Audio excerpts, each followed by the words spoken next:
آج میں ایک بات کہنا چاہتا ہوں جو بہت اہم ہے.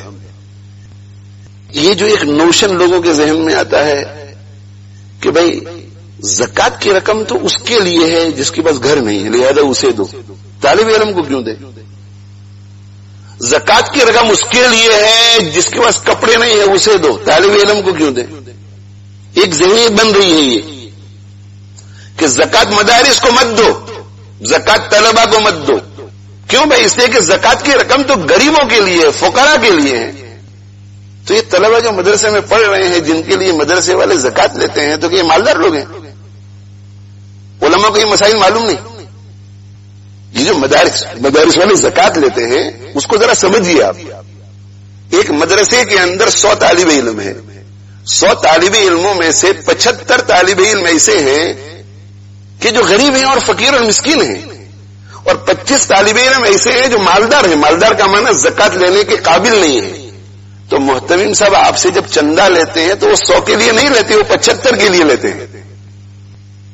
یہ 75 جب مدرسے میں ہے تب بھی فقیر ہیں اور مدرسے سے باہر ہوں گے تب بھی فقیر. تو یہ عجیب فلسفہ ہے کہ یہ 75 مدرسے سے باہر ہوں تو یہ فقیر ہے لہذا ان کو دو، اور یہ مدرسے میں آ گئے تو ان کو مت دو. یہ فلسفہ عجیب ہے. ایک دعوت چل رہی ہے، اس سے تو مدارس کمزور ہو جائیں گے. اگر اللہ جل جلالہ وعم نوالہ نے آپ کو استطاعت دی ہے، آپ کو ہمت دی ہے، اور آپ اپنی للہ رقم سے بھی کسی مدرسے کا تعاون کر سکتے ہیں ان کے طلبہ کو کھلانے پلانے میں، تو نور علی نور، الحمدللہ، بہت اچھا. لیکن اگر آپ کے پاس وسعت نہیں ہے یا ہمت نہیں ہے للہ خرچ کرنے کی، تو زکات کی رقم مدارس کے لیے ضرور کچھ نہ کچھ اس کا حصہ رکھو، صرف ریلیف میں مت دو. اس لیے کہ یہ جو پڑھنے پڑھانے والے، اگر مدرس بھی اگر زکات کا مستحق ہے اور اس کے لیے تنخواہ کا مدرسہ انتظام نہیں کر سکتا تو زکات دو اسے، اگر للہ نہیں دے سکتے تو. اس لیے کہ اگر ہم اس مدرس کو زکات نہیں دیں گے، یہ بیوی بچوں کو کھلا نہیں سکے گا، بیوی بچوں کو کھلا نہیں سکے گا تو یہ اپنی تفسیر کو بند کر کے کسی کی کھیتی میں جا کر کام کرے گا، کسی پیٹرول اسٹیشن میں جا کر کام کرے گا. تو ان بچوں کو پڑھائے گا کون؟ اور جب بچوں کو کوئی پڑھائے گا نہیں تو دین کی حفاظت کیسے ہوگی؟ اس سے امت کا اولین فریضہ ہے کہ مدارس کی حفاظت کرے. اور یہ جو ایک غلط نوشن دوسرا لوگوں کے ذہنوں میں ہے، یعنی باتیں کتنی پیاری پیاری لوگ کرتے ہیں. کیا پیاری پیاری کرتے ہیں کہ زکات یہ مال کا میل ہے اور میل طالب علموں کو کھلاتے ہیں. یہ خوبصورت عنوان. اور میل طالب علموں کو کھلاتے ہیں تو بہت اچھا، للہ دینا چاہیے. لیکن اگر لوگ للہ نہیں دے رہے تو کیا کریں گے آپ؟ اور یہ میل اس کے لیے ہے جو زکات کا مستحق نہیں ہے. زکات کے مستحق کے لیے وہ میل نہیں ہے. اگر یہ میل ہوتا تو اللہ کے نبی صلی اللہ علیہ وآلہ وسلم اس کو کبھی نہ کھاتے. لیکن اللہ کے نبی صلی اللہ علیہ وسلم کی سیرت میں ہمیں یہ ملتا ہے کہ اللہ کے نبی صلی اللہ علیہ وآلہ وسلم نے پوچھا کہ بھئی وہ دیگچی کے اندر گوشت پک رہا تھا، وہ دسترخوان پہ نظر نہیں آ رہا ہے. تو عائشہ صدیقہ رضی اللہ تعالیٰ عنہ نے عرض کیا کہ وہ تو بریرہ کو کسی نے صدقہ اور زکات کی بکری کا گوشت بھیجا تھا، وہ ہے. وہ میل اس وقت تک ہے جب تک کہ زکات دینے والے کے ہاتھ میں ہے کہ اس میل کو صاف کر جلدی، ورنہ اس میل کی وجہ سے تیرا مال برباد ہو جائے گا. غریب کے ہاتھ میں زکات کی جو رقم چلی جاتی ہے وہ اتنی ہی پیور اور حلال ہے جتنی آپ کی کمائی پیور اور حلال ہے. تو کہا کہ آپ کو تو یہ دال روٹی ہی کھانی پڑے گی، جو کچھ سمپل تھا. عائشہ نے کہا وہ دال روٹی ہی کھانی پڑے گی، اس سے کہ آپ تو اللہ کے نبی ہیں، آپ زکات کھاتے نہیں، صدقہ کھاتے نہیں. تو حضور اکرم صلی اللہ علیہ وسلم نے ارشاد فرمایا کہ لہا صدقتن، جب بریرہ نے لیا تھا اس وقت بریرہ کے لیے صدقہ تھا، لیکن جب بریرہ کے ہاتھ میں پہنچ گیا، صحیح جگہ پہ زکات صدقہ پہنچ گیا، اب یہ حلال طیب ہو گیا، اب بریرہ ہمیں کھلائے گی تو ولنا ہدیتن، ہمارے لیے تو یہ ہدیہ ہوگا. تو جیسے ہی زکات کی رقم زکات دینے والے کے ہاتھ سے نکل کر غریب کے ہاتھ میں پہنچ جاتی ہے، جیسے محتمم طالب علم کو دے دیتے ہیں کہ بیٹا تمہاری فیس جا کر کے ادا کرو دفتر میں، یہ تمہاری فیس ہے، تمہارے پاس ہے نہیں، تم بس یہ اب جیسے ہی طالب علم کے ہاتھ میں آ گئی یہ پاکیزہ ہو گئی، حلال ہو گئی. اس لیے یہ تو ہم کہہ سکتے ہیں کہ پروفیسر صاحب اللہ نے آپ کو لکھپتی بنایا ہوا ہے, کروڑپتی بنایا ہوا ہے, اور صرف 5 طالب علموں کی کفالت کرنی ہے, اس میں بھی آپ زکات دیتے ہیں. للہ دو نا, آپ بڑا اجر ملے گا آپ کو اس قربانی کا. یہ تو کہہ سکتے ہیں. لیکن یہ کہنا کہ اگر للہ ان کو دیتے ہیں تو ٹھیک اور زکات ان کو دیتے ہیں تو وہ میل طالب علموں کو مت دو, یہ غلط.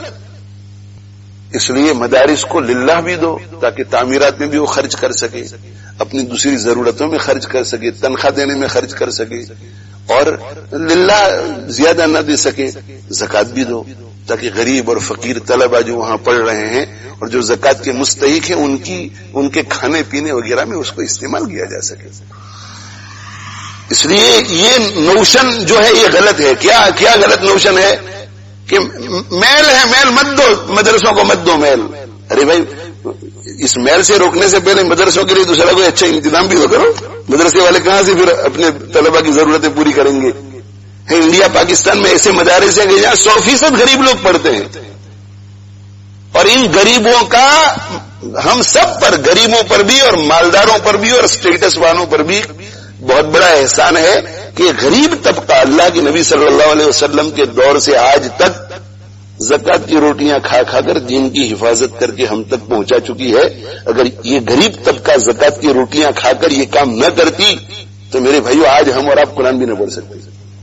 اس لیے ان کو حکارت کی نظر سے مت دیکھو. اور یہ بھی ایک نوشن ہے, اس لیے کہ جب دور دور سے دیکھیں گے, خاص طور پہ جو جدید تعلیم یافتہ طبقہ ہے, یونیورسٹی کالج والا طبقہ ہے, ان کا یہ ذہن بنایا جاتا ہے کہ مدرسے کے اندر تو یہ کھپت اسی لیے ہوتی ہے کہ گھروں کے اندر چونکہ ان کو کھانا نہیں ملتا نا تو مدرسے کے حوالے کر دیتے ہیں. لا حول ولا قوت الا باللہ, لا حول ولا قوت الا باللہ. آپ یہ کیسے کہہ سکتے ہیں؟ آپ نے کس مدرسے کو دیکھا؟ مدرسے میں رہنے والے تو ہم ہیں. اب ہم سے پوچھو کہ یہاں کھانے کے لیے آئے ہیں یا پڑھنے کے لیے آئے ہیں؟ یہ جو بڑے بڑے اکابر جن کا آپ نام سنتے ہیں, ان میں سے بہت سارے چھوٹے چھوٹے دیہاتوں کے ہیں اور انہوں نے زکات کی رقم سے پڑھا ہے اور وہ امت کے اکابر ہو گئے. تو روٹی کھانے کے لیے آئے تھے. وہ کتنی محنت کرتے ہیں مدرسے میں آ کر, کیسا کیسا مجاہدہ کرتے ہیں اور کس طرح پڑھتے ہیں, وہ ہمیں پوچھیے, آپ مدرسے والوں کو پوچھیے. اس لیے میری آواز جہاں جہاں تک جائے, جدید تعلیم یافتہ حضرات کی خدمت میں میری گزارش ہے کہ ہر جگہ پر کمزوریاں ہیں. ہم مدرسے والے بھی اعتراف کرتے ہیں کہ ہماری بھی کمزوریاں ہیں, ہم بھی انسان ہیں, کمزوریاں ہوں گی. لیکن میڈیا میں جو آپ کمزوریاں سنتے ہیں یا آپ اپنے پڑھے لکھے طبقے میں, پروفیشنلز کے طبقے میں بیٹھ کر تبصرہ سنتے ہیں علماء کے بارے میں اور طلباء کے بارے میں, وہ سب کے سب صحیح نہیں ہوتے. ایک مستقل ایک سازش ہے علماء کے خلاف کہ امت کو توڑو علماء سے تاکہ صحیح دین ان تک نہ پہنچے. اسی وجہ سے ایسے جدید تعلیم یافتہ جن کے دلوں میں علماء کی نفرت بیٹھ جاتی ہے, مدرسے والوں کی نفرت بیٹھ جاتی ہے, وہ ان کے پروگرام میں بیٹھنے کے لیے تیار نہیں, ان کے پاس جانے کے لیے تیار نہیں, تو وہ اور ان کا خاندان دین سے محروم ہو جاتا ہے. ایک وقت آتا ہے ان پر کہ وہ منکر حدیث ہو جاتے ہیں. ایک وقت آتا ہے ان پر کہ وہ ایسا سوچتے ہیں کہ جو چیز ہمیں اپنی عقل سے سمجھ میں آئے وہ صحیح ورنہ غلط. یہ سازش ہے. تو اچھے بھی ہوتے ہیں, برے بھی ہوتے ہیں. ڈاکٹروں میں بھی اچھے اور برے ہوتے ہیں. کیسے کیسے دھوکے کر کے لوگوں کے گردے نکال کر کے بیچ دیتے ہیں. تو اس کی وجہ سے ڈاکٹروں کے پاس جانا آپ بند کر دیتے ہیں؟ نہیں. ایک جگہ دھوکہ کھایا تو دوسری جگہ کوشش کرتے ہیں, دوسری جگہ دھوکہ کھایا تو تیسری جگہ کہ بھئی کسی طرح شفا تو ملنی ہے, میں تو بیمار ہوں. تو جنت کا مسئلہ ہے, جہنم کا مسئلہ ہے. ایک جگہ دھوکہ کھایا تو دوسری جگہ جاؤ, دوسری جگہ دھوکہ کھائے تو تیسری جگہ جاؤ. علماء حقہ کے بارے میں اللہ نے وعدہ کیا ہے کہ قیامت تک صحیح الفکر صحیح العقیدہ علماء کی جماعت قیامت کی صبح تک میں باقی رکھوں گا, اس لیے کہ دین کی حفاظت میں انہی کے ذریعے کروں گا. یہ تو اللہ کا وعدہ ہے. ڈاکٹروں کے بارے میں اللہ نے کوئی وعدہ نہیں کیا ہے کہ قیامت کی صبح تک میں صحیح ڈاکٹروں کو دنیا میں رکھوں گا.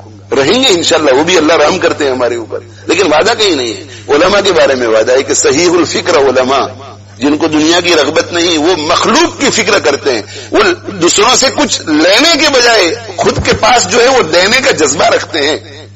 کم ہوں گے, جیسے جیسے قیامت آئے گی کم ہوتے چلے جائیں گے, لیکن رہیں گے ضرور.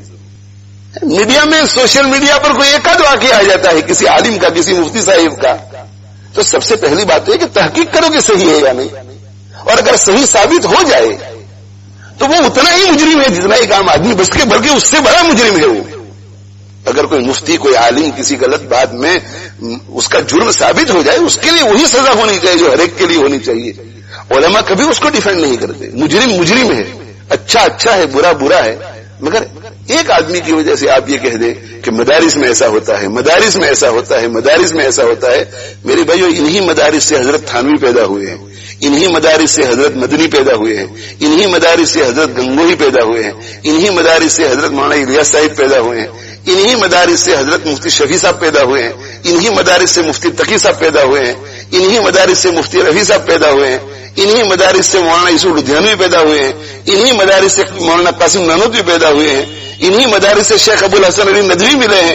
جو کچھ امت کو ملا ہے دینی اعتبار سے وہ ان مدارس سے ملا ہے. جس دن مدارس نہیں ہوں گے اس دن علم نہیں رہے گا, علم نہیں رہے گا, دین نہیں رہے گا, دین نہیں رہے گا تو اللہ تعالیٰ شانو قیامت کو برپا کر دیں گے. تو میں کہا کرتا ہوں کہ میرا اور تیرا وجود ہی ان مدارس کی وجہ سے. جس دن مدارس نہیں ہوں گے تو سب کچھ فنا ہو جائے گا. اور یہ میں جذبات